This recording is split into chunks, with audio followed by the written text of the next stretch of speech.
Welcome back, everybody, to Science Fiction and Fantasy Read Along, a podcast and book club dedicated to a deeper reading of some of our favorite books and series. I am Lewel Stamp. I'm happy to be joined today on this mission by two of my very dear friends. Guys, please introduce yourselves.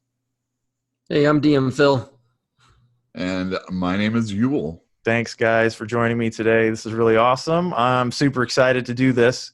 In our last episode, we read Chapter 5, Hardin.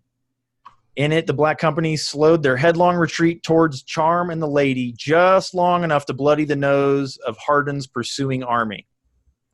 If you are new to the podcast, or if you haven't consumed the previous episodes of the Black Company, we recommend that you start at the beginning. All episodes are available on YouTube and everywhere podcasts grow. I love that. That was great. Thank you. I worked on it a little bit.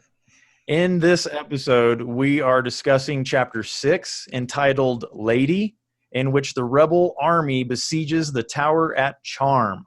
We're doing this chapter just a little bit different than all the previous chapters. We're cutting off the last 10 pages or so because we're going to treat it more like an epilogue, and we're going to include it in Chapter 7.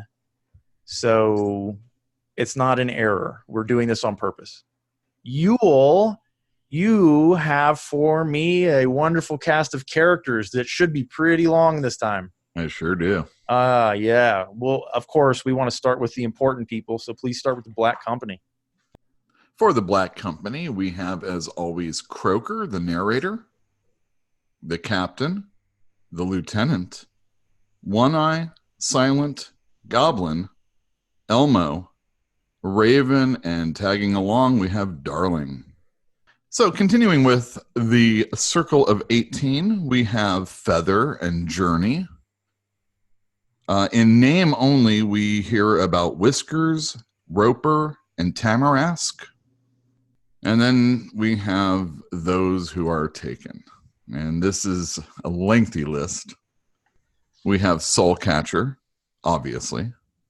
The Howler, Whisper, the Nameless, which is also the Faceless Man, Bone Gnasher, Moonbiter, Stormbringer, Nightcrawler, Shapeshifter, and in conjunction with Shapeshifter, there is the closest person to the Taken, Jelena. Lord Jelena from Lord Chapter Jelena. 1. Yeah. Or 2. Chapter 2. That was chapter. It was Raven's chapter. Yeah, the Ravens chapter, yeah. Interesting. Yeah. They did say early on that he was as close to being taken as you could get without having been taken. So Yeah. one step up and he would have been taken already. Anyway. Exactly. All right. So that's our cast of characters. Is there anybody that's missing? Seems like there might be somebody missing. There might be some missing ones. I don't know. There might be one. There might be one in specific who's really important. Oh, maybe the character of this chapter, the lady? Namesake, the lady, maybe. Yeah, well, she's all up in this chapter too. Yeah, she is. All right, so the chapter begins outside of a nameless town with a group of the Black Company that are preparing to infiltrate this town. Some of them are dressed up like women who might have gone to visit the well, and they're planning on sneaking into this town. They're far behind enemy lines, deep within rebel-held territory, so the village isn't really well guarded, and their purpose in this village is to get to the keep, to get to two of the Circle of 18 who have only just been elevated to that station. So before now, we had asked the question, is the Circle of 18 strengthening their numbers when they get killed? Like in last chapter, we had Hardin dying, and we were wondering if they were replacing them, and this is the answer. They are indeed. So the two members of the Circle that are here in town, they're Journey and Feather, and they're on their honeymoon. They've apparently just been married. They've just been elevated to the Circle. Things are going great for them. And then here comes the Black Company. There's absolutely one guard guarding the whole town, essentially, is what it sounds like. And there's no fight whatsoever. So the Black Company is able to infiltrate this town, get up to the honeymoon suite, knock these people around a little bit, and take them captive. And then they're running for their lives to get back to friendly territory, as it were.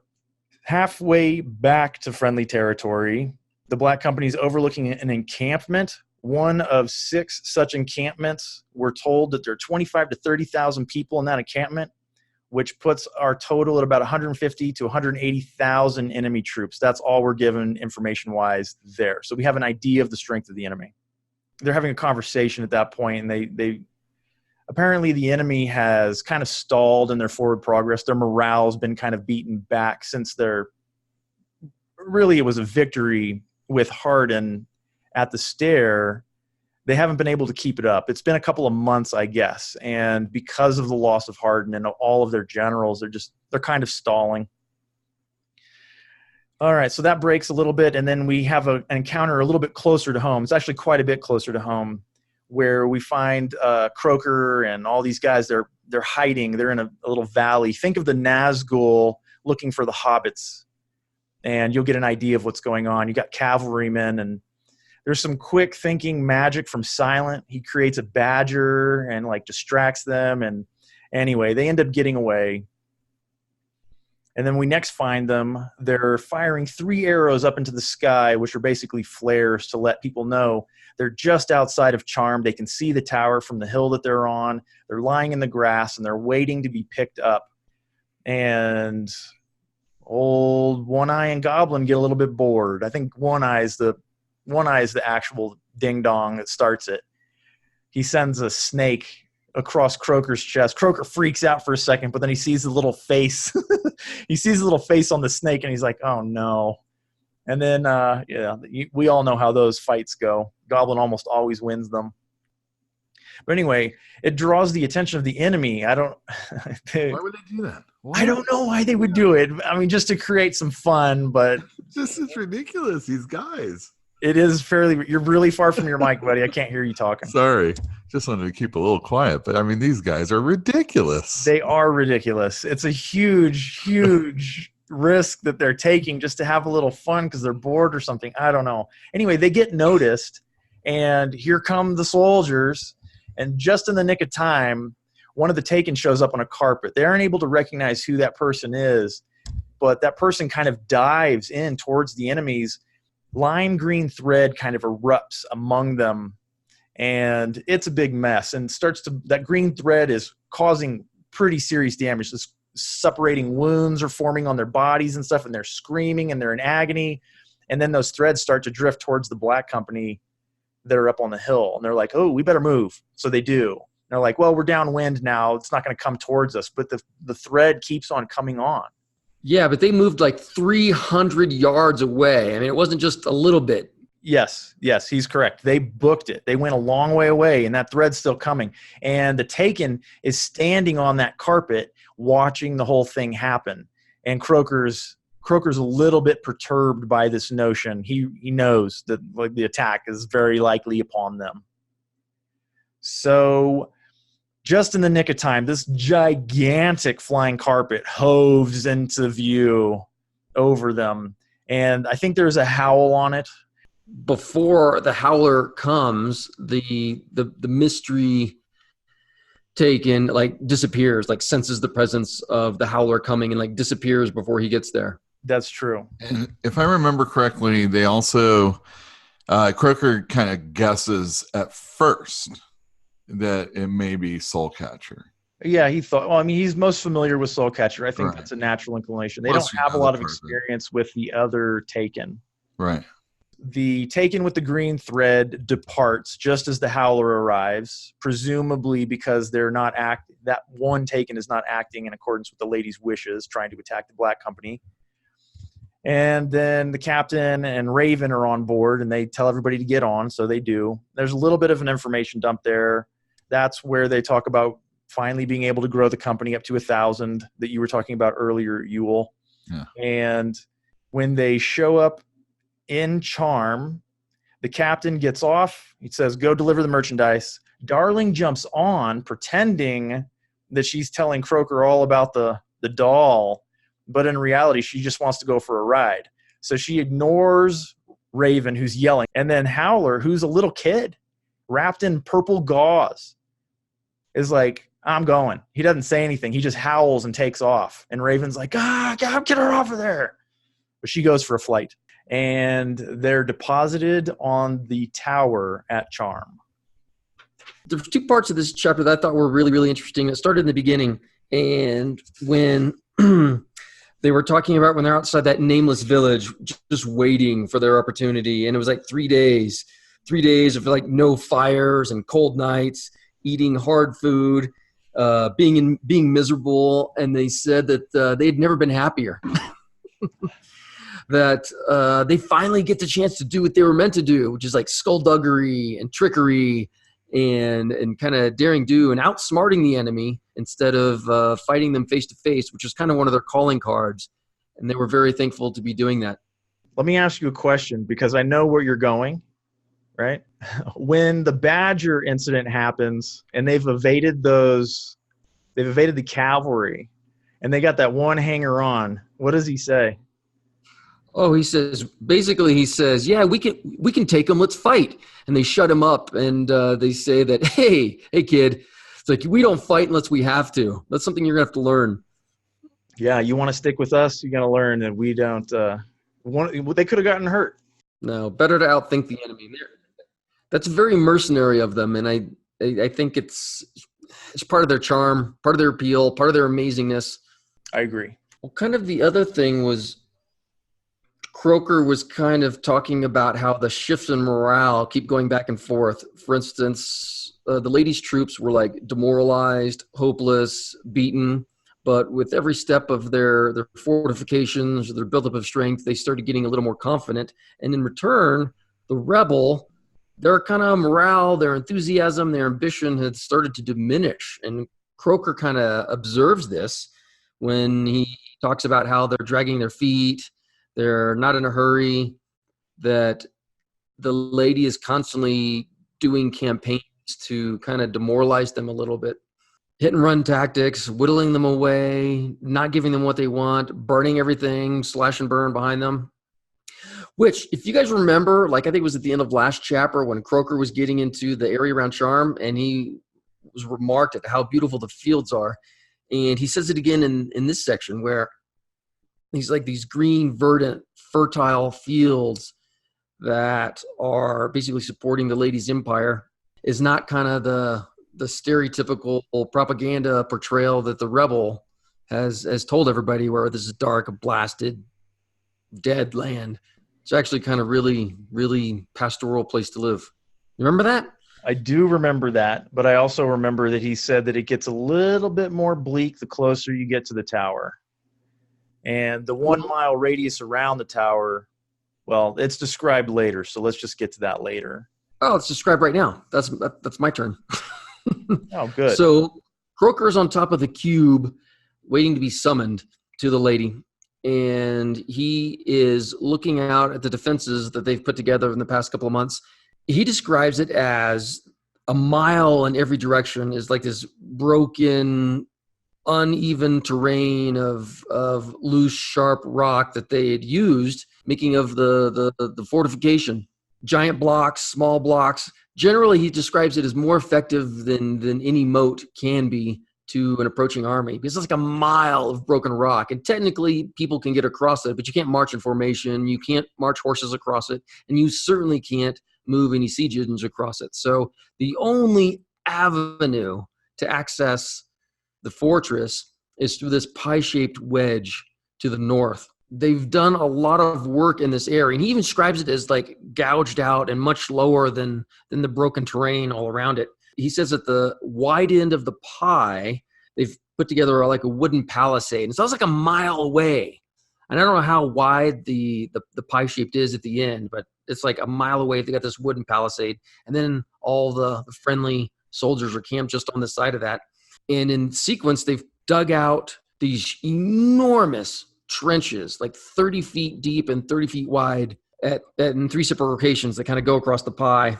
I guess on the near side of the other trench, they've created this retaining wall, like 12 feet high, this wooden retaining wall. And so you've got this huge area, which they call kind of like tier 1, the first level. And then you've got this wooden palisade that is like 12 feet higher.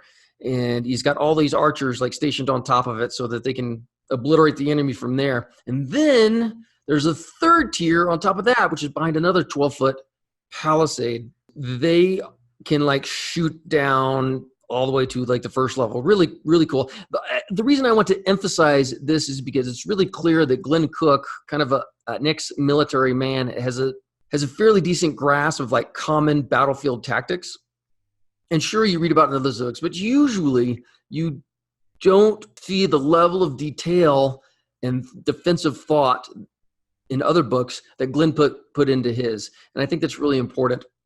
Well, on top of the third tier is all the dirt that they've excavated from the trenches have gone into filling behind tier 2 and behind tier 3. And then whatever excess they have, they're creating this massive pyramid, like 70 foot high. Well, as Croker is kind of critically evaluating all the defensive that the lady has put together, he says it's clear that there's an obsessive neatness characterizes everything.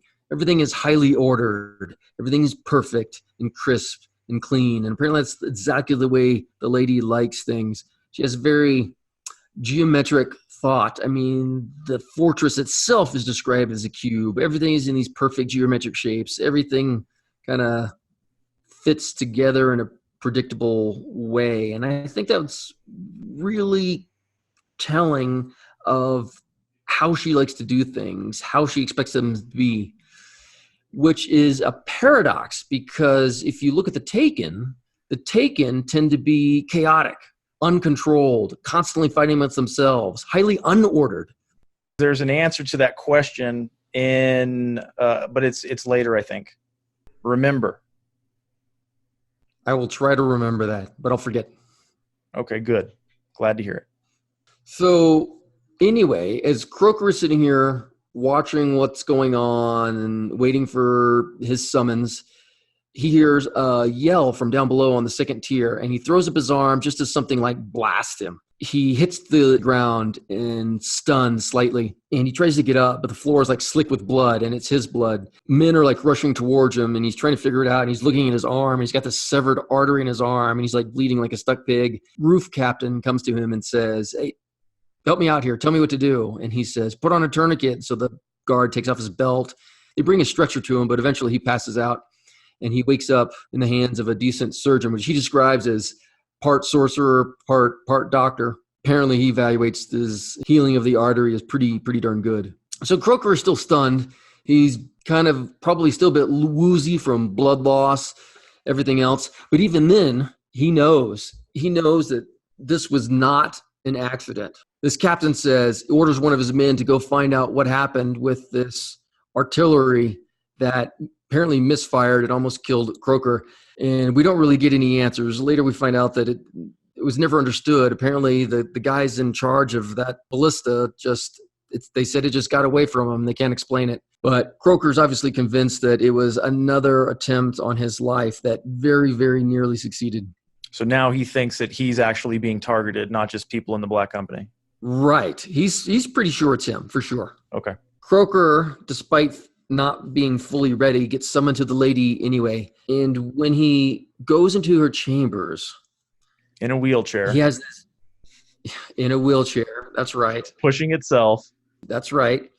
It inexplicably finds its way to her. And they describe the kind of like there's an inner cube, like within the cube. So it's like a cube within a cube.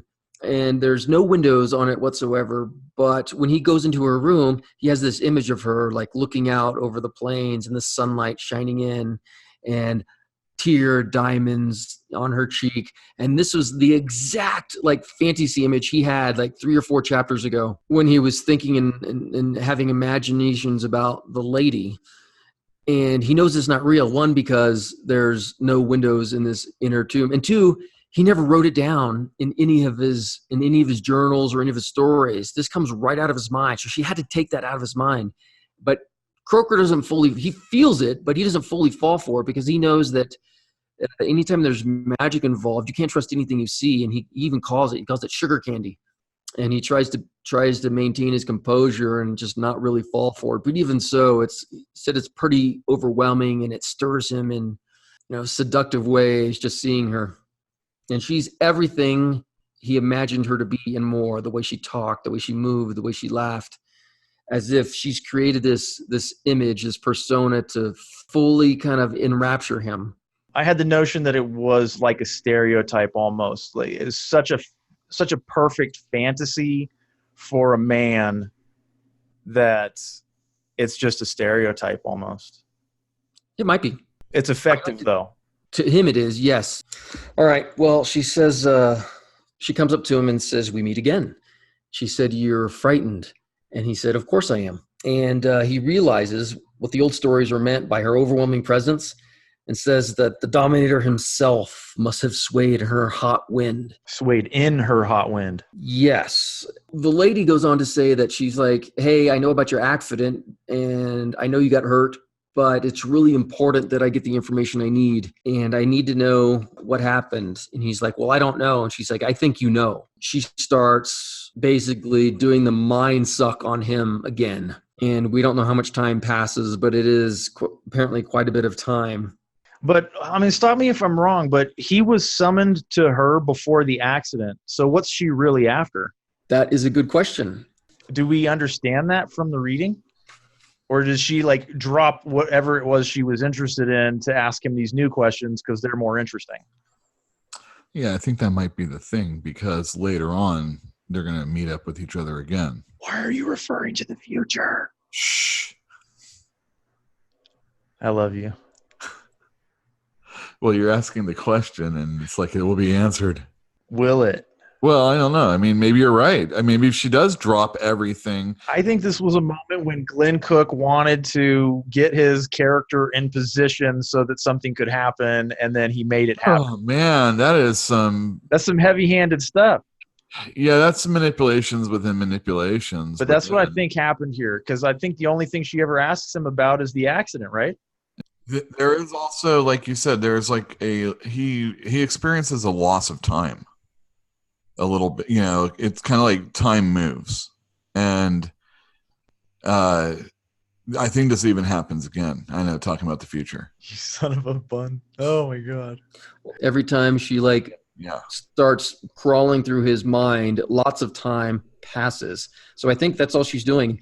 Maybe whatever original reason she had for summoning him to her inner chambers was unimportant. What was more important was the fact that somebody had just tried to kill him again.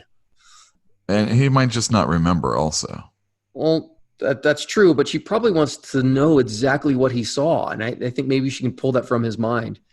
And so she wants to know what happened when he was with Hardin. She wants to know what happened with the thread. She wants to know what happened with the ballista misfire. Okay, so if she wanted to know what happened with Hardin, she's had 2 months to get that information. They've been here for 2 months. So that's off the table. She doesn't care about that. She would have already gotten that information. The thread, maybe, but she wouldn't know about that. The only reason I could think of is she wants a report directly from somebody who was there to capture Feather and Journey, whom were dropped off at the same time as Croker, put on litters, and taken away. Well, that's the only reason I can think of that she would want to talk to him.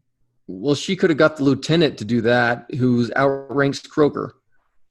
Yeah, but she already likes and knows Croker from previous experience. The lieutenant's nobody to her. You see? Right? It was I do see. But I thought it was worth asking the question because it seemed like kind of a heavy-handed moment for the book, in my opinion. Like I noticed it when it happened. I was like, hey, wait a minute. But anyway.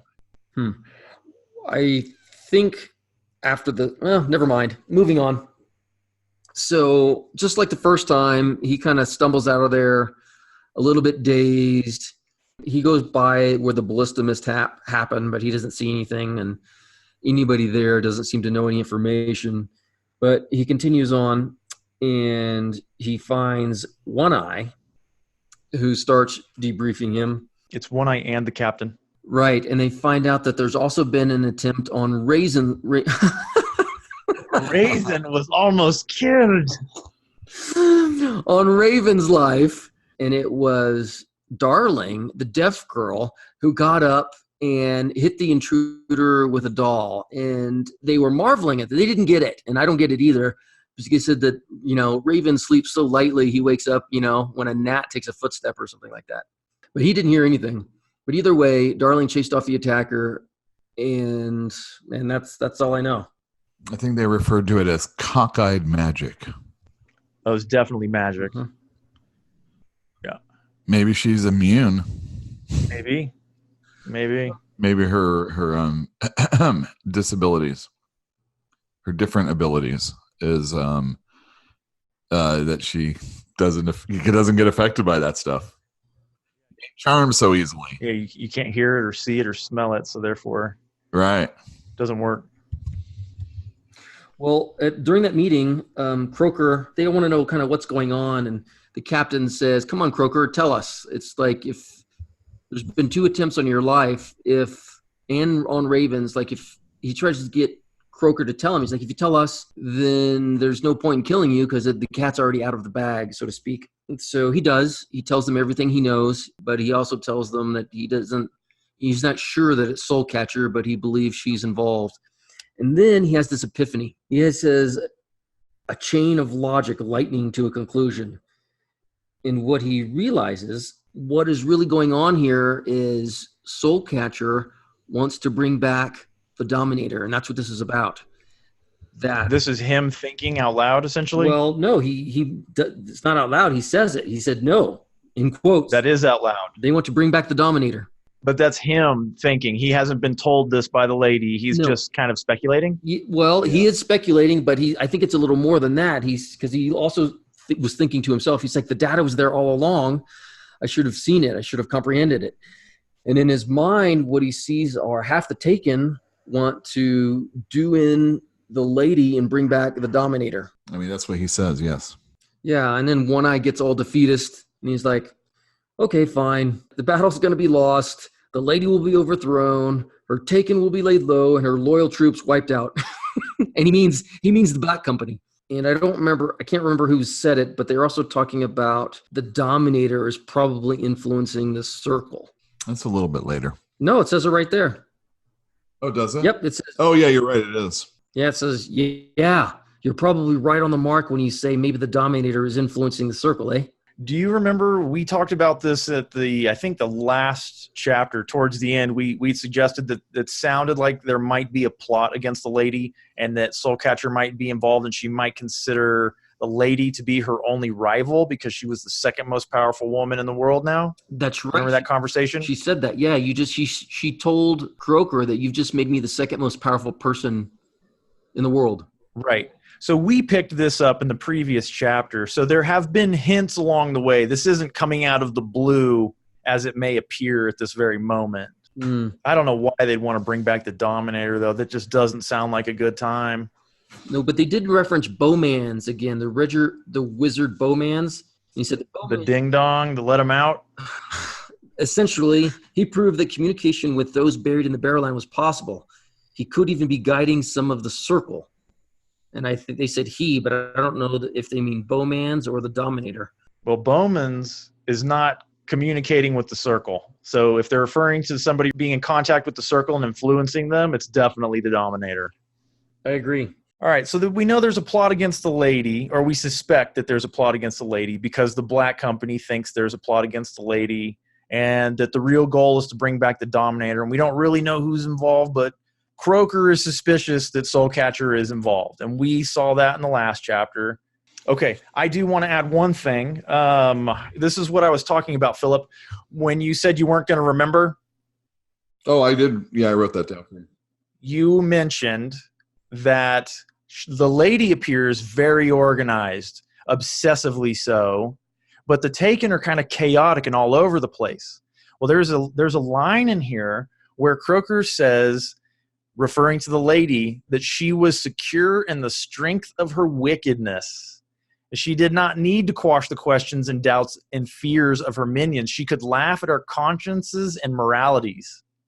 So I think that's kind of the answer. She is so powerful and so dominating in her own right that she doesn't have to worry about her underlings being chaotic. She's in control. She is confident. I hear what you were saying, and I sort of agree with you. I think she is confident in her power, but I still see the paradox. Remember how we're talking about how smart Soulcatcher is? Yeah. Well, if Soulcatcher is under the lady's thumb, maybe, just maybe, she's smarter than Soulcatcher. And maybe it really is all under control. Well, where does that leave us? Where does that leave us? They don't know. They don't know. But what I do know is that I think that's the end of Philip's section, and it's the beginning of Yule's. Oh, that's me. Oh. Yeah. All right. So when he gets back, he notices that flying carpets are surrounding the area like crazy, or are flying around, dropping in people, and all sorts of stuff like that. The armies of Whisper, Howler, the Nameless, Bone Gnasher, and Moonbiter were 8 to 12 days away. That's a big deal. So they don't have, they only have the forces that they have right now. And as he gets back, they're drawing. They have a lottery to see who is going to be manning the very bottom of the first tier, the first level. And of course, all the people. Who are the people? What? Who are the people? The people that they win the lottery. the lottery? Yeah, they win the lottery. They're the lowest of the fighters. They're the people that they got out of that town that are like cowards. It's not just a town. It was the entire army of the North. It was the army of Forsberg that was used to retreating. Yeah. That's what there's nowhere else to retreat. They're building up their fortifications, like Philip said, and they're going to be standing down there and being the first line of defense. I can't remember which. I'll be telling you in a second who those people are that are involved. The Black Company gets a notification, though, that they are going to be going to the pyramid, and that's a pretty cushy job because that's the last line of defense, and supposedly they're going to be going to protect the lady. Well, the funny part there is when the captain just states that, we found out where we're going to be, and everybody assumes the worst. They assume they're going to be on the front lines or more or less on tier 1, getting their asses handed to them by this massive army. But instead, you're right. They find out that they're going to be on the pyramid, which is kind of the safest place in the entire defensive structure. It's farthest from the front lines that you can get without being inside the tower itself. Yeah. It's pretty cush. It's pretty cush. Yeah. All right. So so I'm going to just fast forward. We get there. It is explained that, again, they are waiting for reinforcements to come. They don't know how long it's going to be. So I'm going to tell you the levels of the defense, and I'm going to let you know who the main people that are involved in it are. And I'm going to give you numbers of troops also. Excellent. So on the first level, the very bottom, we have 9,000 troops. Those are those guys that are willing to run away. But since they're in a position that they can't run away, it's going to be very good for everybody. And on the center of everything, it's Stormbringer that is ruling the roost. And on his flanks, we have Moonbiter and Bone Gnasher. And I wish that they had told us which side was which, just because I like to know that stuff, but we don't know. It's just Moonbiter and Bone Gnasher on either flank. Which is funny because when we get to the second level, he says going from left to right, we have the Faceless Man, Howler, and Nightcrawler. Right. And what they have are 6,000 troops that are mostly archers, and these guys are pretty sweet. Although Croker does actually question whether or not these guys are going to be worth a damn if they have to fight hand to hand. On the third level, we have in the middle down below of the pyramid Soulcatcher with 2,500 troops. On the left, we have Whisper, who has 15 veterans, mostly from her original army. And to the right, we have Shifter with 1,000 troops. And then you have the Black Company defending the pyramid, and they're 1,000 strong. And Croker says he estimates they were 21,000 people in total, and the Rebel had about 10 times that number. So this is going to be quite the test of endurance. Yeah, but they're being sieged, so they're in a strong position. That's good. That's going to balance some of that out. But I wanted to ask you a question really quick. Did you say that Whisper had 1,500 troops from her original army? I don't know if it was her. It said veterans, and it were people that she was marching with prior. One more thing that they did mention at this time is that they were constantly ferrying in troops from these approaching armies to the east. Yeah, like 3 at a time on a carpet. Yep, 3 or 4 at a time. And we know they're like 10 days away marching, so they're not getting a lot of troops that way though. And it's talked about how it's a little bit later. I'm sorry, but it's not that big a deal. Are you referring to the future again? No, I'm not. It's referring to how that the troops, even though they could maybe get here at a certain time, that they want to wait for everybody to amass at the same time. Yeah, they didn't want to arrive longer than they expect. Sure, they don't want to stagger in, trickle in. Right. They want to come in force to be able to do some good. The question is, can the siege hold? As we're going to see going forward right now, the ladies' people, the Taken, and all the soldiers are going to do a heck of damage to these guys, to the rebel. But they just have more and more to keep filling in all the time. So the first thing that happened, and I'm going to just kind of run over this a little quick, so we don't take too much time on it. But basically, it's kind of a rinse and repeat situation. The rebel starts by trying to fill in the first trench, and they do that, or no, they break down the palisades, and they do that, and then of course the guys that are defending the palisades pull back because this is their one retreat. And so they start taking down the palisades, which is what they're going to be using to make mantlets. And I had to look that one up, but of course we all know it's a shield with wheels, and they move in people behind it, and it's a good little defense. Against bows and arrows. Yeah, against bows and arrows. Yeah, it doesn't do very well against a trebuchet or a ballista. No, and there are trebuchet shots that they're taking, but since they are just so many people, it really is just a drop in the bucket. Yeah. Let's see. Okay, so they are also making towers so that their archers can get up and shoot. They have ladders. They're doing their own siege engines also. And as the rebel is filling the ditches, they begin to approach the first tier. Now, it's important that they have that they don't have any artillery. So this is just a ground force and a swelling of a ground force. And as they move to the second trench, Stormbringer finally brings his archers to take care of them. And they take care of them. They slaughter them. It's no problem whatsoever. But then the rebel sends more people. And even as the rebel forces are killed, more troops keep coming, and they finally make it to Moonbiter. Moonbiter pushes them back and destroys all the rebel lives in front of them. I don't know what Moonbiter is. And equipment. And the rebel just rebuilds it, and Moonbiter has to basically back off to let the archers from the second level handle it, and they totally handle it. It's no problem. They just slaughter these guys. But as they do, the mantlets move up, and as the sun goes down, the rebel continues to work in the trenches. And they talk about Phil all the time. Are they talking about you? Because I read about you all the time in this book. Yeah. Anyhow, that's when the Taken's, so the sun goes down, and that's when the Taken's passivity ends. Because all during that time, the Taken weren't doing anything other than basically leading the charge. So Shifter does his thing and goes into the enemy territory like we've seen before.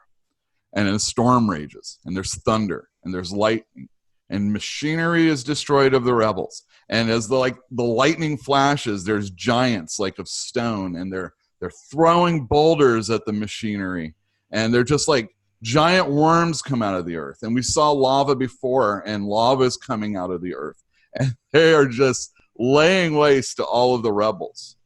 So then at the end of that first day, or that first night, the rebel was left at the farthest trench, filling it in. And then day 2 comes, and it's dawn, and the rebel is continuing.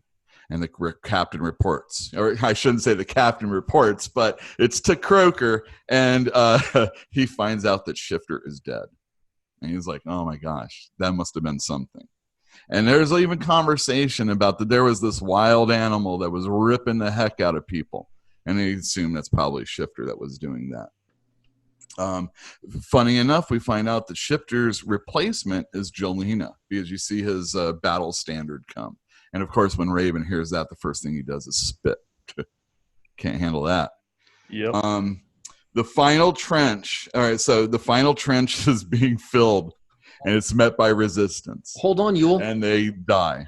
Oh, yeah, sorry. Oh, there's a really important part here that it's a little obscure when they talked about that Shifter was killed, but they also said that three of the circle were also.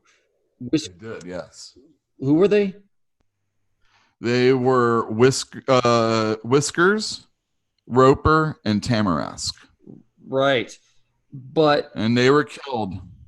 And they said it wasn't, losing them is a good thing. But losing that compared to Shifter, that's not even close. I think they said that Shifter was not replaceable, and we already know that anybody in the Circle of 18 ultimately is replaceable.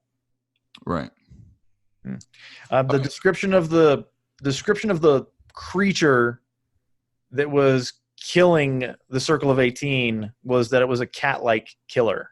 Mm-hmm. Correct? Yeah.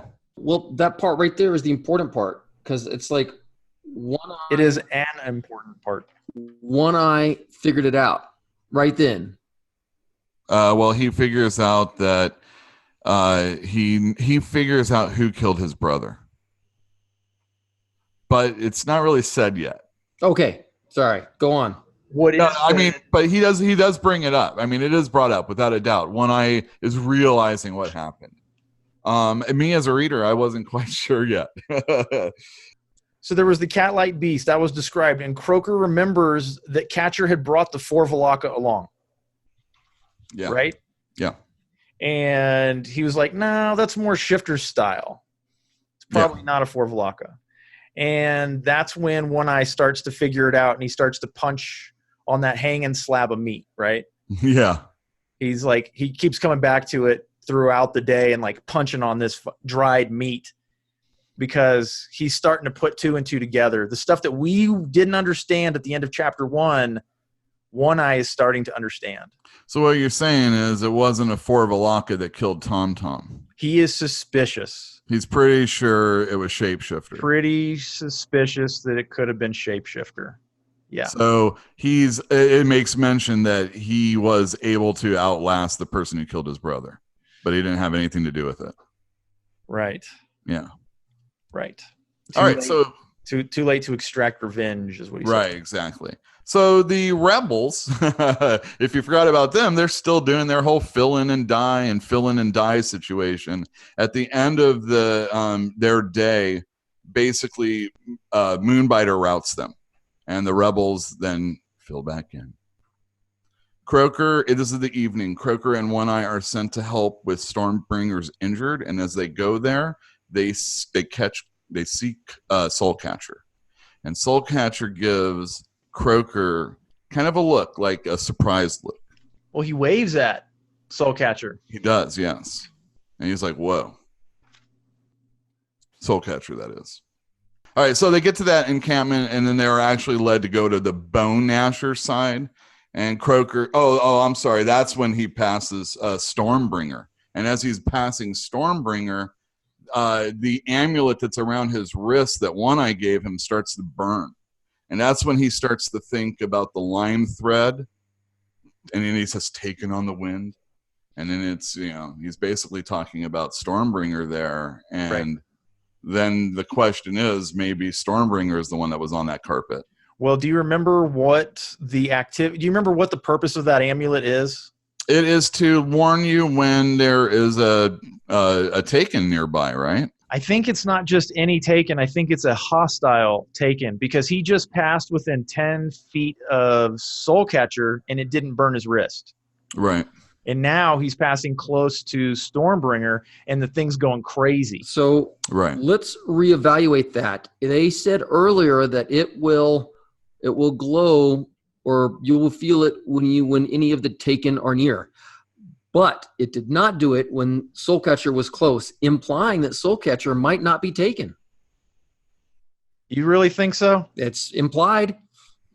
I don't know if it is, man.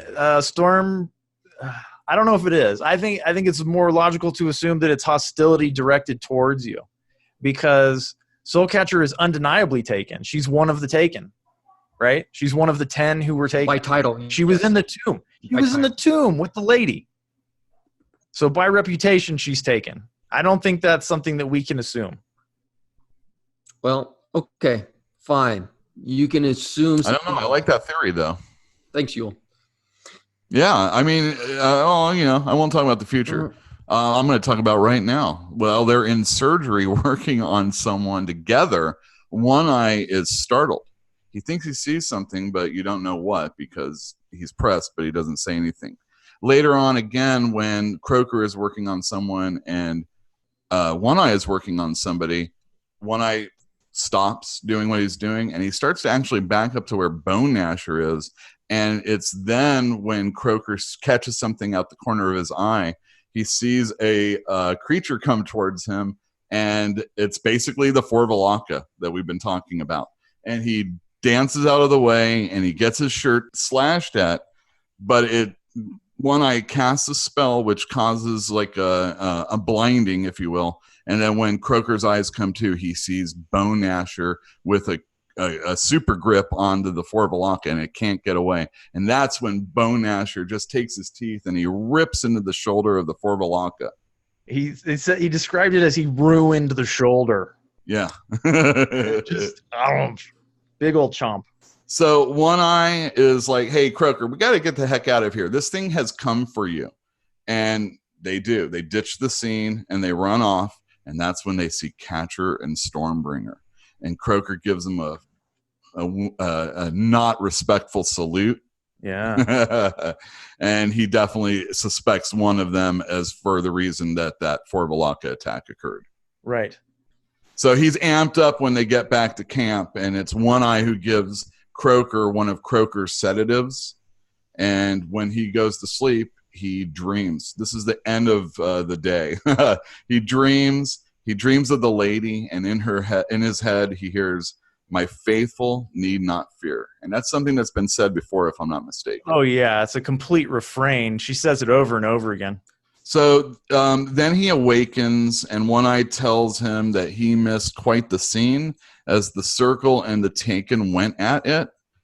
Gnasher, hold on a sec.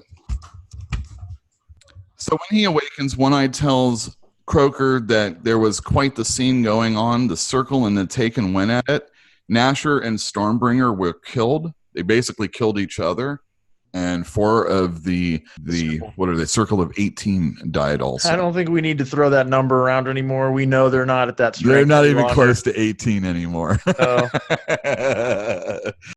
As they're walking along, One Eye and Croaker, One Eye says, "Hey, do you see that over there?" And he's all, "What are you talking about?" "It's your friend." And he looks, and where Stormbringer's section on the first level was, he sees a crucifix. And as he looks at it, he notices that Forvalaka is crucified, and it's still alive, but it's like hanging right there. Also, they see Raven and Darling having a conversation. This is from far away, so they can't make it out anyway. They're doing their little their sign language. Then that prompts a conversation with Raven about Raven with One Eye and Croaker. And Croaker's like, "What's wrong with Raven?" And One Eye's like, "What are you talking about?" He's like, "Haven't you noticed this guy only cares about Darling? He doesn't play Tonk anymore. He doesn't even hang out with the captain."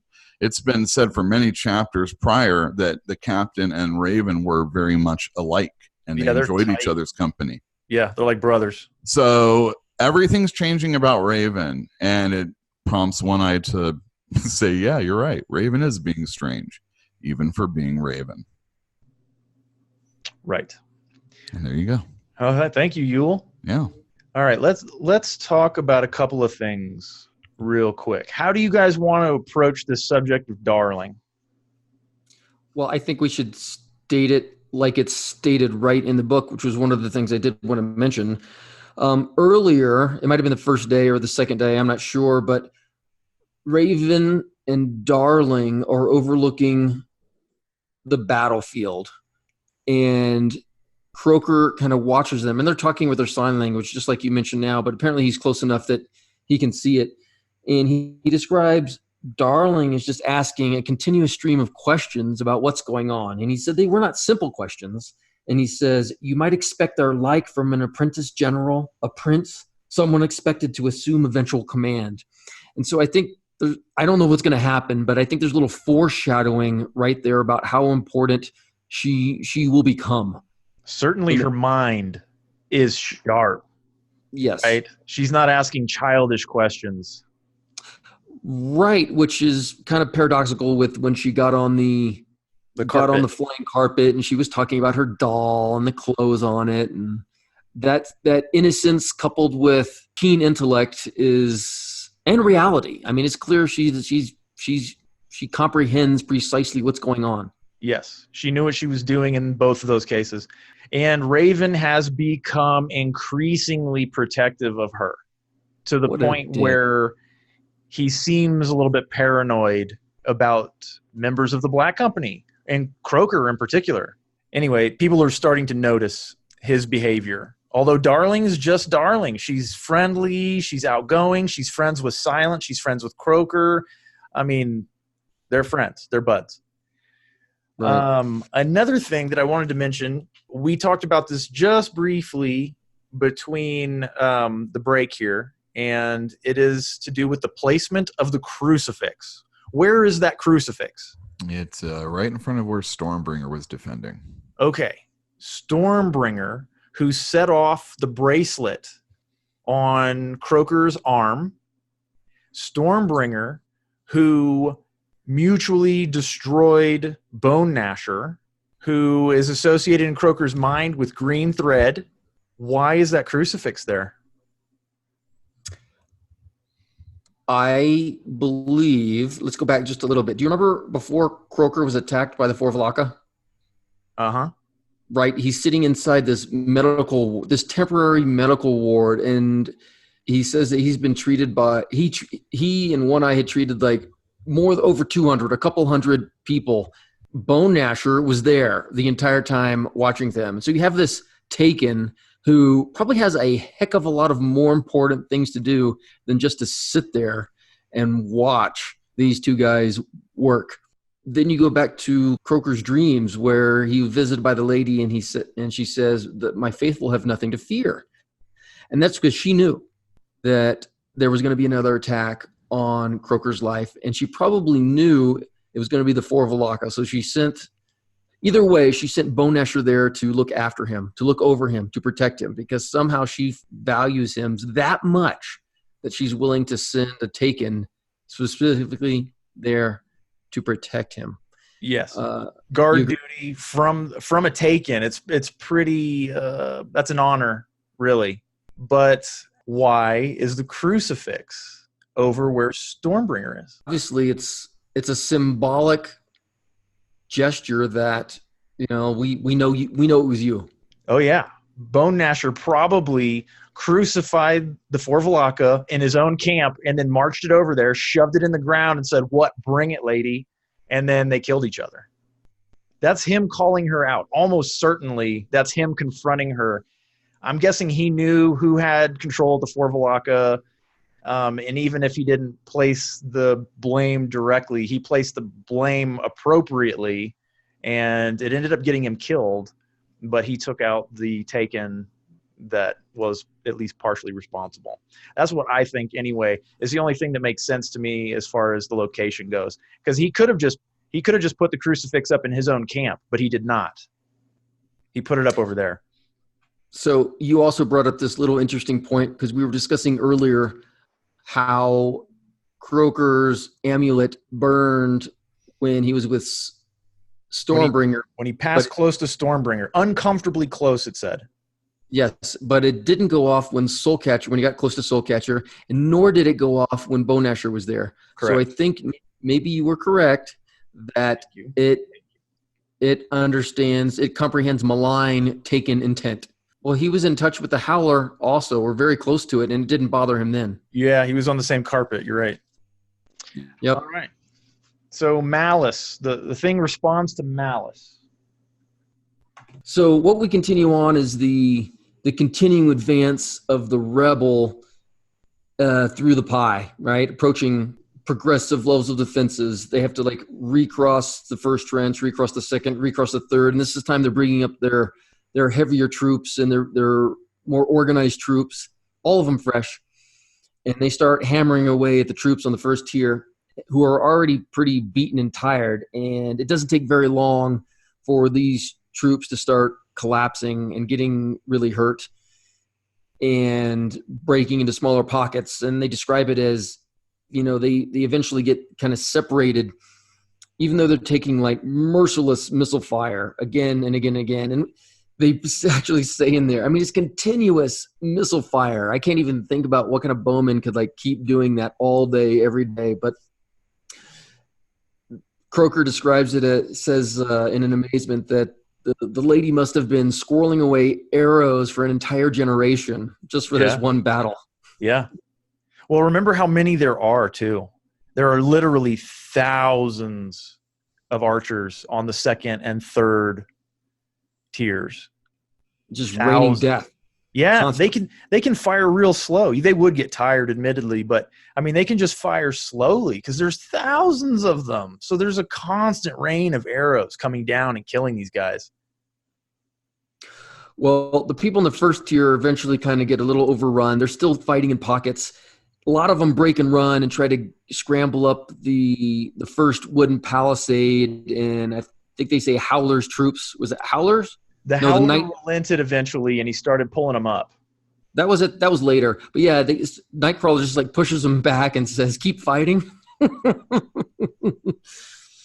But it's at this point that Croker gets notified that there's going to be the lady is finally going to show. She's finally going to make an appearance, and the captain orders, like at attention, at guard, whatever, be prepared. So this is the third day of fighting, right? I think it is the third day of fighting. And the lady hasn't deigned to show herself on the battlefield at all. No.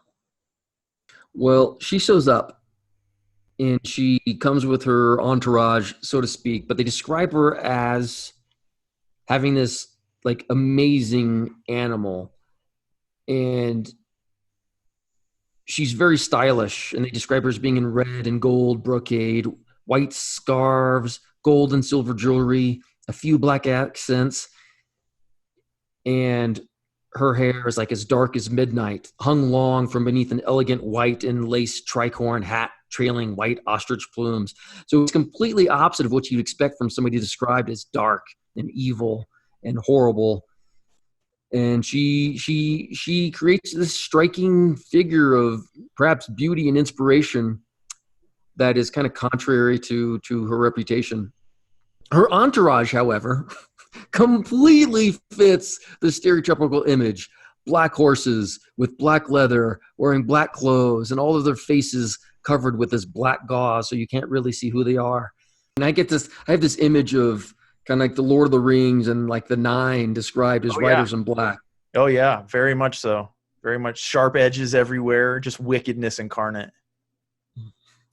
Well, it's at this point that Elmo comes up and says, "Hey, Croker, the lady wants to talk to you." And this small group of soldiers comes over there and has all these horses with them. And Croker's supposed to pick the one that he likes. He picks the ones he thinks is the calmest. And he writes... And he rides forward, and he kind of like stays like behind in her shadow. The lady doesn't look at him or even acknowledge his presence, but she flicks her finger, and one of the riders beside her kind of like shies away, and Croker takes the hint, and he rides up next to her. She asks him to watch it and record it so that the actual events will be recorded correctly in at least one place. Not by the victors, not by the losers, but by a legitimate analyst that's going to describe things as best he can. Somewhat impartial. I think that's the implication. Yes, exactly. It seems to me that her reputation is very important to her, good and bad. She wants him to be there to record things correctly. And she wants somebody that's going to describe things in a favorable light. Even though he's an analyst, they've said it before, he tends to cover up the worst parts of the black company.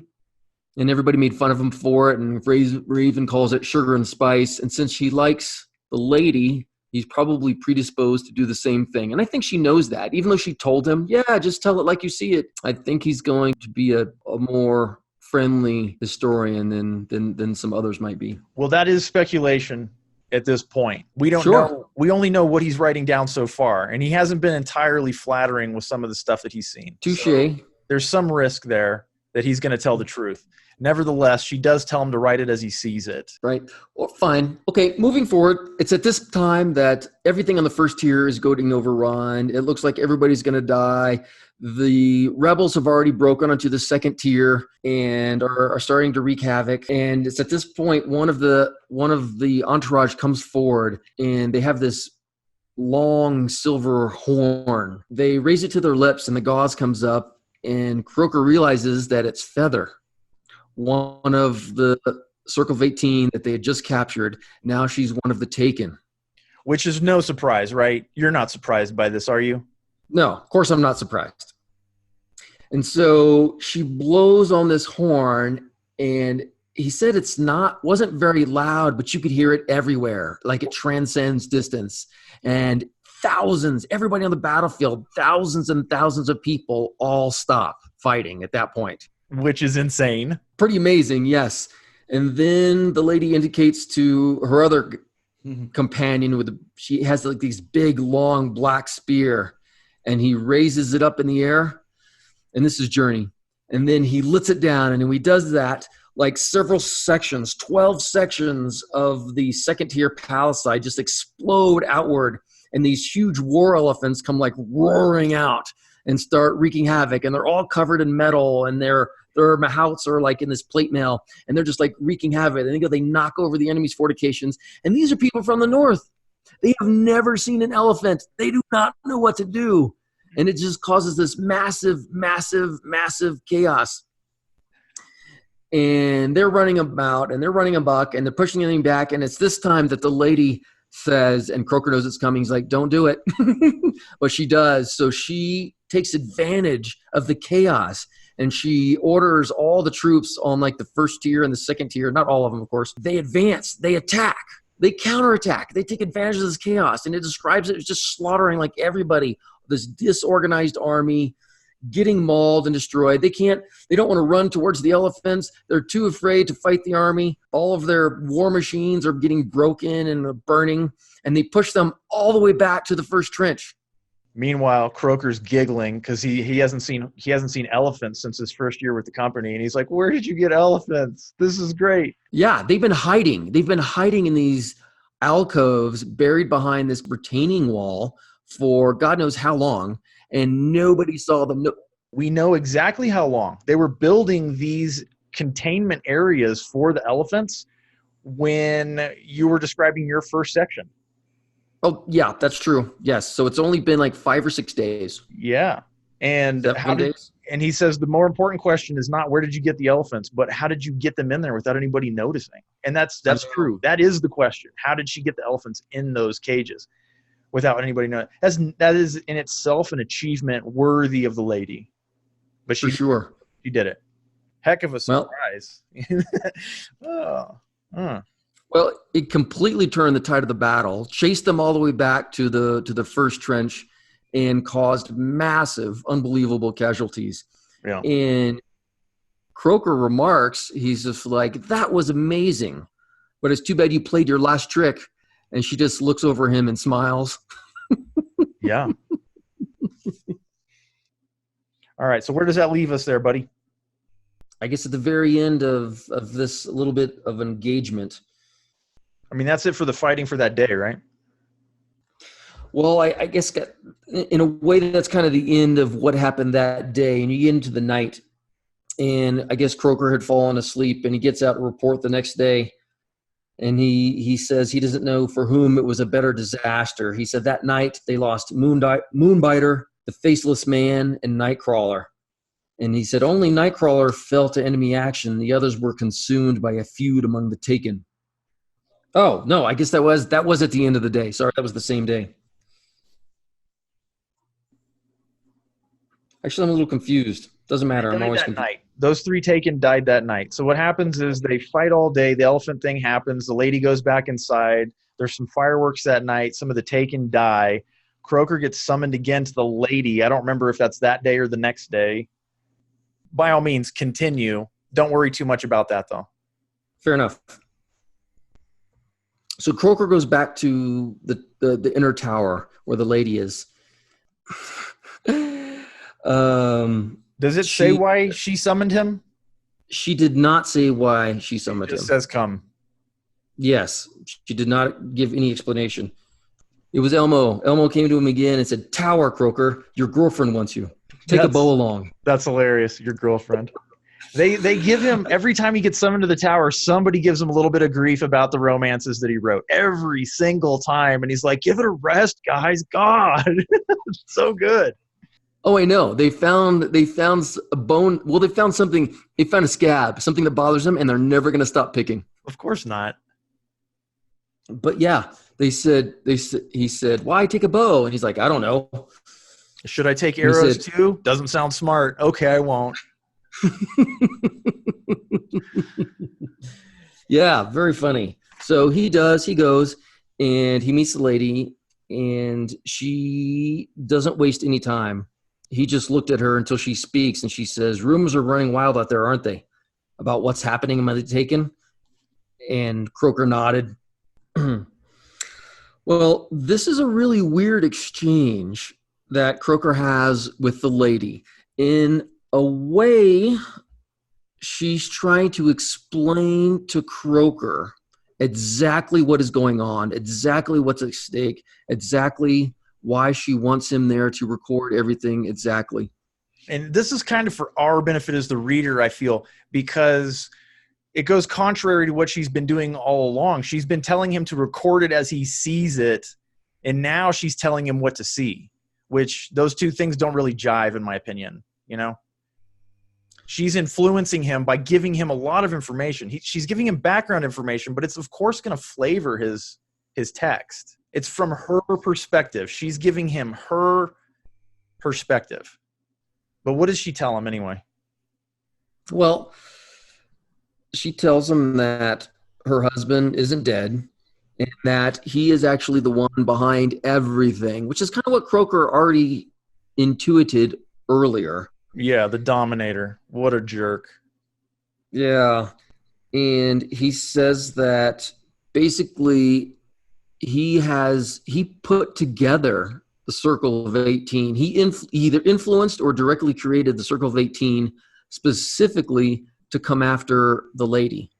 Because she defied him and didn't help him get out. Exactly. That's where I kind of had the idea that we always thought that the lady was like surgically removing key members of the Circle of 18 because you always take out the capital pieces of the army and you'll be better off for it. But I think she was taking out those capital pieces not just for that reason, but also because they were the ones that were being influenced by the Dominator, if not directly controlled by the Dominator. Right. And she also went on to say that, you know, even after we've killed all those, the idea that they created lives on, and that the army and the people that took over from them have maintained that idea, even if they're not not being controlled by the Dominator. It's not the real idea. They've built up this notion that the White Rose, the prophecy of the comet and the White Rose is coming back, and she's going to take care of the lady. But this idea was put into their minds by the Dominator to create the army that he's then sending after her to eliminate her.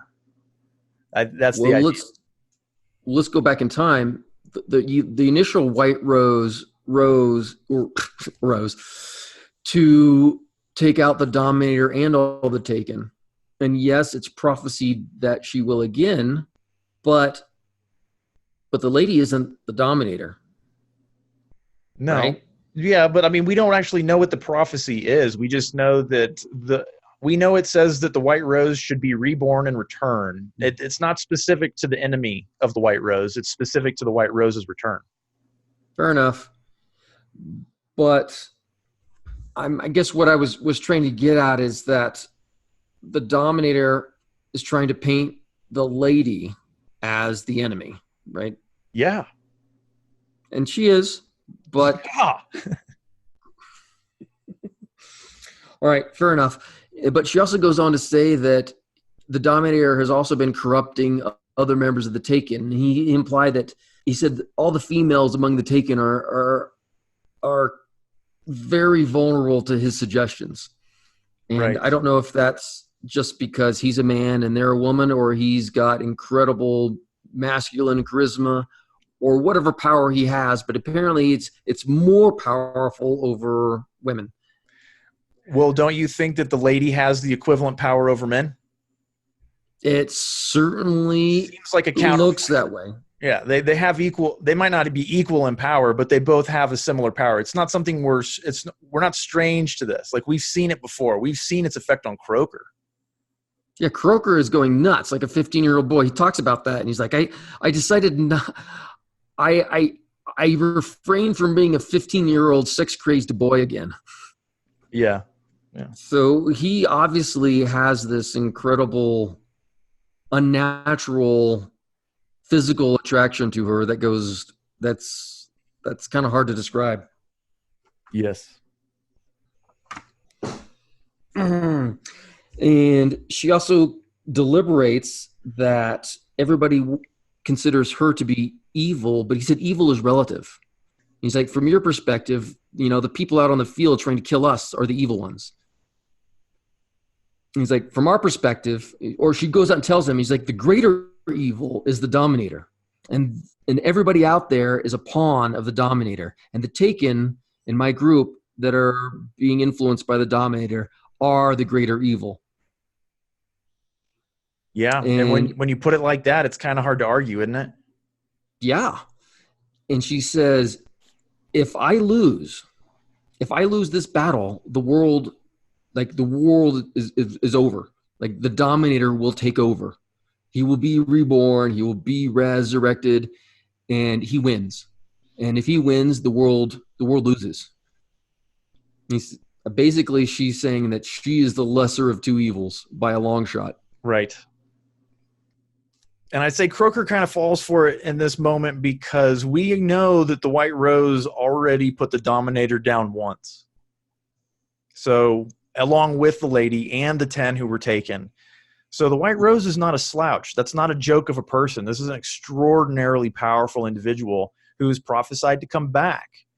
So on some level, yeah, there's a big worry about the Dominator coming back, but, it's not like it's really the end of the world. This is her perspective. She's trying to convince Croker that she's the lesser of two evils, as you just pointed out, and she succeeds. Right. And it's also at this time that she says that essentially the evil, she doesn't specifically say it, but she means the Dominator. She says, the evil has tried to kill you 3 times, physician. Twice for fear of your knowledge, once for fear of your future. And he kind of gets shocked, and he said, my future? And she admits that the Taken sometimes glimpse the future. Perhaps this conversation was foreseen. And so that makes more sense that people would continue trying to kill him if they think he's going to do something important. Right. A linchpin, as it were. Yeah, yes. Linchpin in history, wherever that is. He's going to do something important, or so they believe. All right. That's why they keep trying to kill him. So to counteract all of this nonsense, she gives him something. Right. She wants to protect him, but she knows she can't protect him all the time, so she gives him a quiver full of these silver rune-inscribed arrows. They're enchanted. They've got magical potential. Yeah. It's something special. And a bow. She gives him a bow. So Croker exits the tower, realizes that time has passed. He looks up top of the pyramid, and he thinks he sees Elmo up there. He waves. Elmo waves back. And then as he's on his way up to talk to Elmo, this man-shaped, dark, whiteness comes off of the side of the pyramid, expands to the shape of like a square sail or sheet, and starts approaching him. He just reflexively has already knocked an arrow on this brand new magical bow that he's gotten, and he just lets fly one time. There's a screech of like, not agony so much as like frustration, but the being, whoever it was, flees, and he does not pursue. He ends up going to sleep, and he has these really horrible dreams that I'm not going to go into. And I don't even like talking about that nonsense. I don't either. I find it to be kind of distasteful. I know why it's included. On some level, it's got something to do with the Dominator. And I'm going to let the reader, yep, I see your eyes getting wide there. But anyway, they decide that Croker's had a hard day because when he came out of there, he was looking weird and haggard. So they let him sleep late. So he gets up like 4 hours after the sun comes up or something. And I think pretty much immediately he gets into an argument with Raven, doesn't he? Well, no, let's go back to Goblin is right there to wake him up. Yeah. And then he tells him to get dressed, and he does. He puts his armor on, and then he's like, I'm going to go walk around camp. And like Goblin stays right on his heels, and he realizes that Goblin is there to protect him. Just like Bone Gnasher was the 2 nights ago or whatnot. Yeah, so Goblin is playing bodyguard right now. And they know the lady's coming out. They don't know exactly when. So Croker decides he's going to go for a little bit of a walk, take a look around. You know, he comes across Raven, and he kind of confronts Raven about his behavior recently. Raven accuses him of being a lemon, which is essentially the mistress of the lady. And he's like, so what if I was? You know, you're still behaving in a way that makes me not really like you. And he even thinks about going for Raven, but Raven's got that dagger in his hand that he's always cleaning his nails with.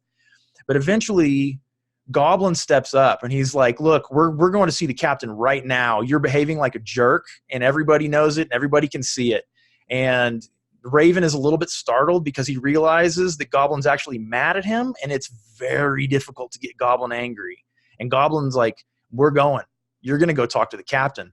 All right, so the powwow with the captain between Raven and Croker doesn't happen because fighting breaks out, and the fighting is savage. It is not going well for them.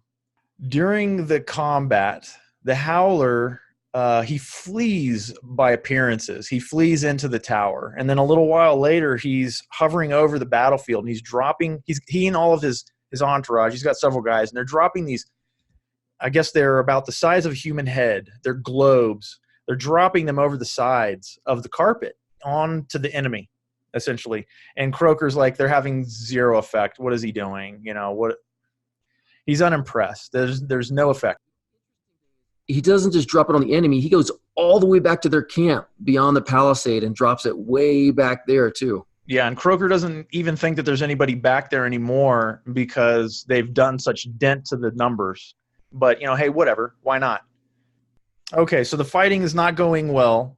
And then there's a young girl on a horse, and I think it's One Eye that says the light's being created by the guy on that dray over there. It's not even a good show, but they're pretending to have found the White Rose to improve morale. And yeah, the Howler, he goes all the way back to where the White Rose is watching, and he's dropping those globes around them too, and he's just dropping and dropping and dropping.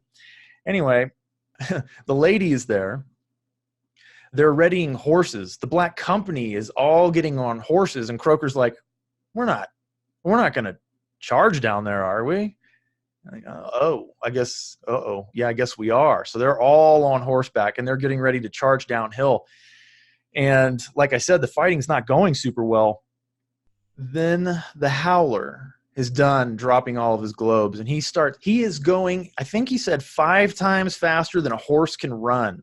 He's heading back to the tower. He's in a hurry, probably wants to join the combat on the ground, but something happens to him. He howls in a way that Croker has never heard before, and his carpet does not slow down. It careens into the side of the tower, and that is the last we hear of the Howler.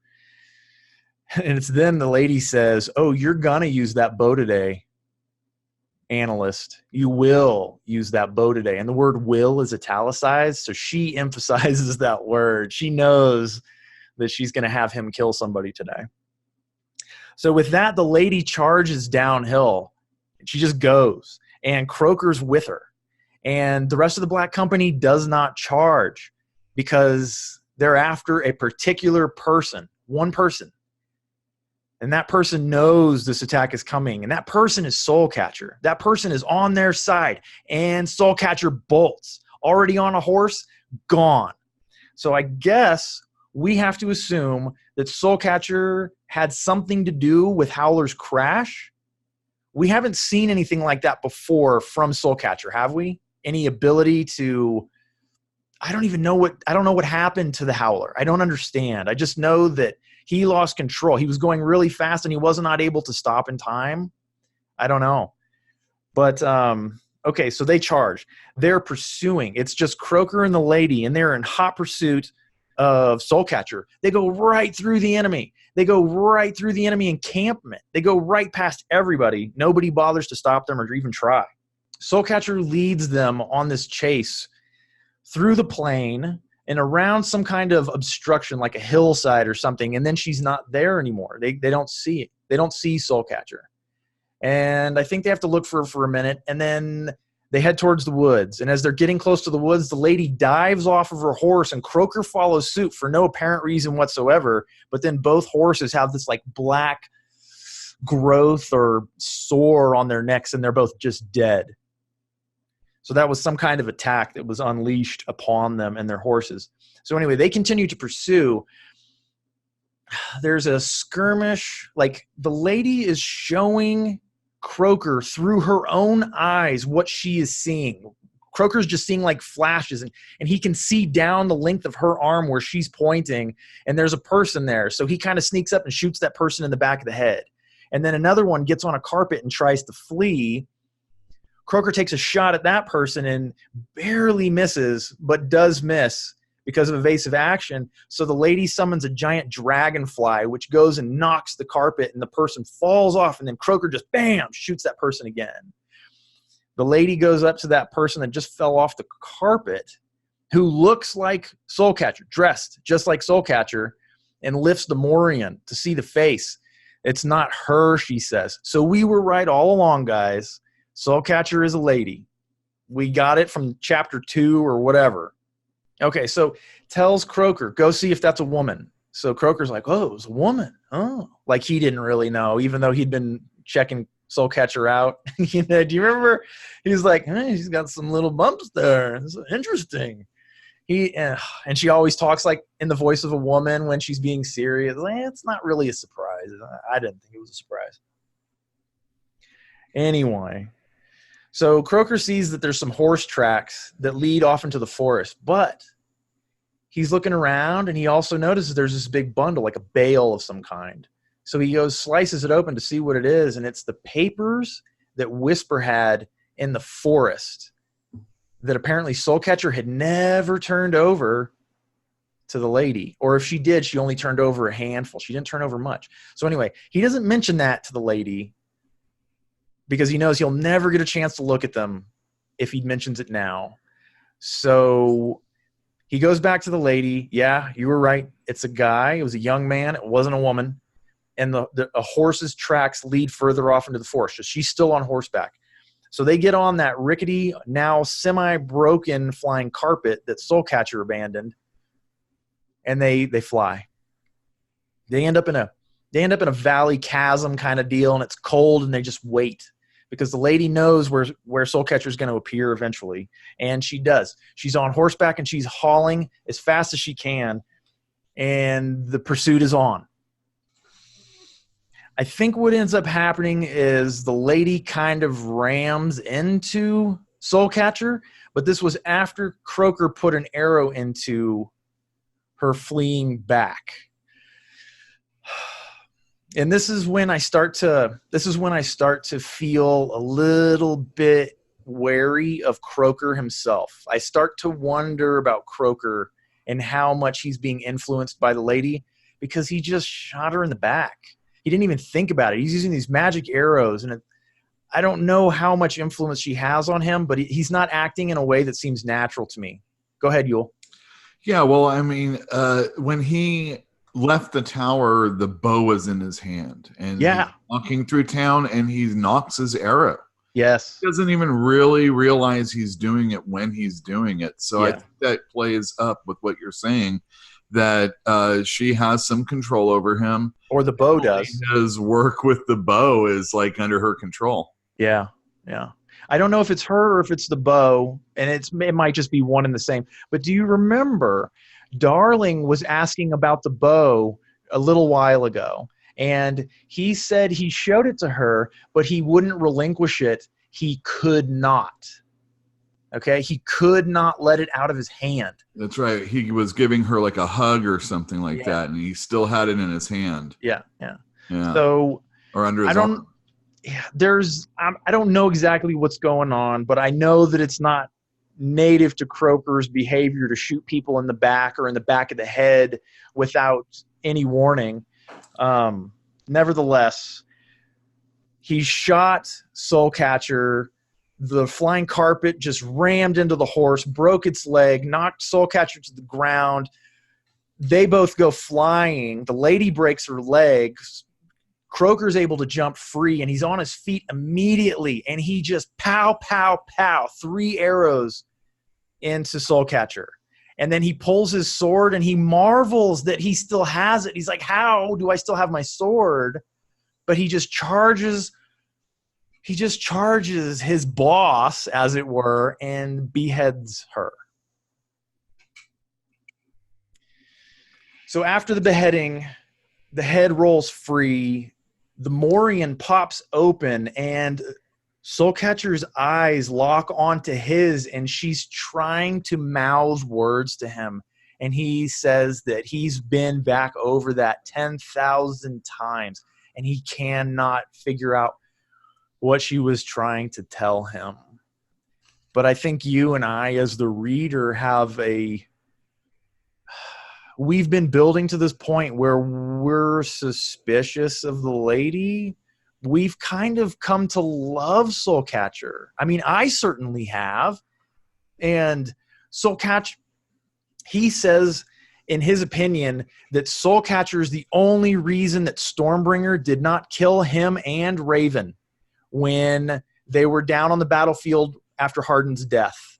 It was Stormbringer who had the malice that set off the bracelet. It was Stormbringer who was clearly working with the Dominator.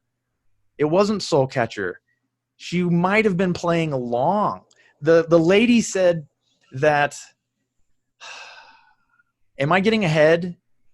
Does the lady say that Soulcatcher had pulled one on her and the Dominator, had played everybody for the fool, and had been outsmarting all of them? It was before she died? Did she said that? I think so, yes. I thought so, but I wasn't sure if they had a conversation on the way back or not. Yeah, But- I think so. She did describe that Soulcatcher had outsmarted everybody. She wasn't influenced by the Dominator. She wasn't fully under the lady's control. She did all of this because she wanted the power. Well, that's the lady's interpretation. That's true. So the She end believed result, what would have happened? Okay, hold on. Let's finish off one little thing, and let's come back to this thought. After the beheading, the lady is dragging one leg because it's broken, and she kind of hobbles over, and she looks down at this. She looks down at Soulcatcher, and Croker notices that they look identical. They look like they could be the same person. They so alike do they appear that they could be mistaken for one another. And the lady says, I never liked her even in childhood. And she giggles about the death and the head on the ground. And Croker's got some very conflicted feelings at this point. He says that if he wouldn't have thought twice about severing the lady's head right then and there, but I don't believe that he believed that he could do it and get away with it. But He doesn't feel any love for the lady when she's giggling over Soulcatcher. And I don't think that he should. I think that Soulcatcher was one of the only people that's ever treated the Black Company and Croaker like an individual. It's like look at the treatment that they had from the Syndic, telling them what to do. Go lay your lives down for me. I'm important. You guys are just hirelings. And then here's Soulcatcher, who saved Croaker and Raven's life, who has trusted them, has helped them, pushed the wagon out of the mud, walked with them, conversed with them, had been as close to a buddy as you can really be, as being an overling. She is their boss. But I liked Soulcatcher. I liked Soulcatcher the entire time. And he didn't even think twice. He just cuts her head right off. That's so unlike Croaker to do. But, it's not Croaker, it's the lady. It's the lady. So when she's arguing that it's her, the Dominator, maybe it should be her over the Dominator, but he's under no illusions anymore. The lady is evil, incarnate. Go ahead, Philip. Well, he actually did say, he's like, if there ever was some weird love spark within me, as my brother's accused, it flickered its last. Yeah. But I think you're onto something. His behavior is very un-Croaker-like. It was merciless. It was. It really was. Oh, okay. There's a word choice that Glenn Cook used when Soulcatcher's horse has been knocked down, and he said there was an arrow protruding from her waist indicting me, right? An indictment is – what is an indictment? What's the definition term for indictment? Let's look it up, because I'm pretty sure it means what I think it means, but I want to make certain before I try to press this argument. Well, I think it means that you were formally accusing yes, of a charge with a serious crime. So this is a crime, right? This is a crime. I think that's the important key there. Like, he shot her in the back and then 3 times, pow, pow, pow, because he remembered how hard it was to take down the limper, how vigorous he was despite those arrows. And then he cuts her head off, just gone. Didn't give her a chance. Couldn't really afford to give her a chance. I have to be honest there. But I don't know. Like, I mourn for Soulcatcher. And I wonder what the world would be like if her plan had gone off without a hitch. If the lady's accusation is accurate. If Soulcatcher would have disposed of the lady, disposed of the Circle of 18, disposed of all of the Taken, and there was just her left, what would the world be like? Would she have claimed power for herself, or would she have relinquished it and just walked out of there for the first time in 400 years or more, been free? We don't know. But, like, I feel like Soulcatcher would rather be free. And yet, look at her name, Soulcatcher. What does she do to people? She imprisons their souls. So I must be a fool. I must be a fool. I don't know. What do you guys think? Yeah, when you were going through all the things that Soulcatcher did, like, digging the carts out of the mud and jumping over the wall, and she even ate with them. Yeah. Even though, it was back turned and Yeah, she lifted the morion and hit her mouth. Yeah, I think it's a shame, and probably Soulcatcher was maybe, if they can be, one of the better Taken. Actually, there was another one. Who was the other one that died? And they're like, oh, that, for a Taken, they're not so bad a person. It was Shifter. Yeah, exactly. So what are you gonna do? I think one of them said such a thing, but the response was, all of the Taken are all right until you get in their way. Right. Which that's true of anyone with power, right? Sure. Well, my 2 bits is, I think the lady and Soulcatcher are just 2 peas in the same pod. Like, everything when we describe the lady as just like effectively orchestrating this so that doing enormous power depletion in the north, but also a manpower depletion. All the manpower of a generation is gone. Soulcatcher was doing the exact same thing. The exact same thing. What do you mean, really? Well, they're sisters after all. Well, have we mentioned that, by the way? We mentioned that they looked exactly alike, but... So remember back in that one chapter where they're saying that the Soulcatcher was telling Croaker that the lady killed her sister. Her twin sister. When she was like, what, 12 or 15? 14. Yeah. Yeah. And this person, Soulcatcher, looks just like the lady. Right. So were they triplets? Was it a lie? I'm inclined to believe it was a lie. Or was Soulcatcher the twin that got killed? It's very possible. Brought back. Okay, so you mentioned something just a minute ago about her lifting her Morian to eat, but hiding her face anyway. And we at the time had speculated that maybe her face was destroyed, kind of like the Limpers. Yeah. But it isn't. Right. Why would she hide her face? By all accounts, she's beautiful. She hides her face because at this day and age, generally speaking, people don't respect women. That's not a problem. Anybody is going to disrespect Soulcatcher in person?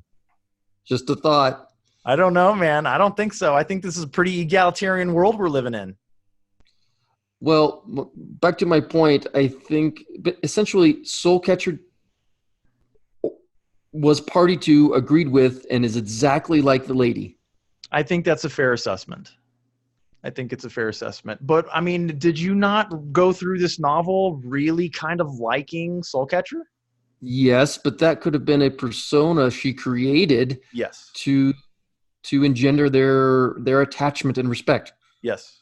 They were undeniably well-treated by Soulcatcher. And she is undeniably the smartest player on the field. Probably even smarter than her sister. I think the odds were just stacked against her ultimately. I think that's the only reason the lady beat her was because the odds were stacked against her. But she almost pulled it off. And you know what? If she is a pea in the pod with her sister, if they are one and the same, it really probably would have been better for Croaker to kill the lady than Soulcatcher. Because he is not enraptured with Soulcatcher. Soulcatcher's not trying to engender lust in him. It's more of a working relationship, you know? The Black Company, the longevity of the Black Company would be more likely to be insured, I think, under Soulcatcher than under the lady. Like, who knows what the lady's going to do now, you know? Now that she's... Who's dead, Yule? Tell me that. Who died? Just about everybody. The graveyard is getting full, fellas. I know. Well, I mean, there was quite a bunch. I mean, we talked about most of the Taken who died. Well, actually, none of the Black Company died. They didn't even see combat. No, they were, well, I mean, except for Croaker. But so, yeah, of course, Soulcatcher died. Shapeshifter died. Stormbringer died. Moonbiter. Who we never met. Yeah, who we never met. The Howler maybe died. Yeah. Looks that way. Does. And then I think that might be it. Well, how fast does a horse run? I don't know, 40 miles an hour? Times 5. How much? Times 5. Okay. 200 miles an hour is how fast he and everybody on that carpet hit the stone of the tower. 200 miles an hour. He is dead. He's dead. Well, the Limper had a freaking roof fall on him, and it didn't kill him. I don't think the forces are even close to the same. Okay. Anyway, continue, please. Harden got pummeled with arrows and didn't die quite away, or quickly. Your point is well taken. They are tough as nails. Everybody in this, but they died. Oh my God. So a whole bunch of people. Yeah. Okay. All right. So we've talked about okay, go on. Sorry. There's one part in there where they were talking about how all of the original Circle of 18 were dead. So between the time that the Black Company left Barrel to the current siege, there have been a complete cycling of all of the 18, such that, and they're less powerful. They're less powerful. They're promoting people of lower rank. We didn't really get to see too much about what Journey and Feather were all about. You know, I think Feather blew the horn once or twice, and then I think Journey jumped down the mountain one time on a horse and like bolstered the morale of some people who were faltering. But we didn't really see them do much. When we first, when Croker first sees that Feather is behind the gauze, he stops and he looks over at the lady, and this is great. She gives him a wink. Yes, she did. Yes, she did. I thought that was a really. I wanted to talk about it at the time, but I just thought it was good to bring that one back up. That is a good, like a little playful thing that's going on between everybody, but you know, ultimately she's just using the dude. You got to bring that stuff in the moment. I mean, I'm glad you brought it up now, but like, please interject that stuff. I want these podcasts to be more of a conversation than a diatribe. I understand. It's just, you know, sometimes you can't do it. So just hold your hand up and we'll put it in. I mean, like when I listen to the podcast, when I listen to us talking, like when Philip is giving his summary and I am interjecting into a summary, it just sounds better. It sounds like something I would rather listen to than just a monologue. Yeah, I hear you. So don't be afraid. I was not. It's just that there's a lot of conversation between the two of you, and then getting it in was going to be difficult. Just hold up your finger, man. The middle one. This one. I see it. That one. Trust me, I was. I don't know, guys. I kind of feel like I don't have much to say. Yeah, just close this out. All right. Well, that wraps it up for episode 6. We did not get to the end of this chapter. We're about 7 or 10 pages shy, but everything from this point on is like a trip back to Charm, and it's kind of a epilogue.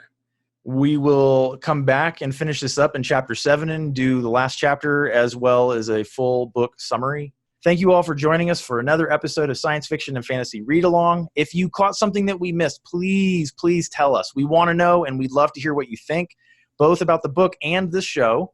Use the links available to follow and subscribe or whatever, and keep reading, everybody. Thank you and good night. Good night. Say bye-bye. Bye.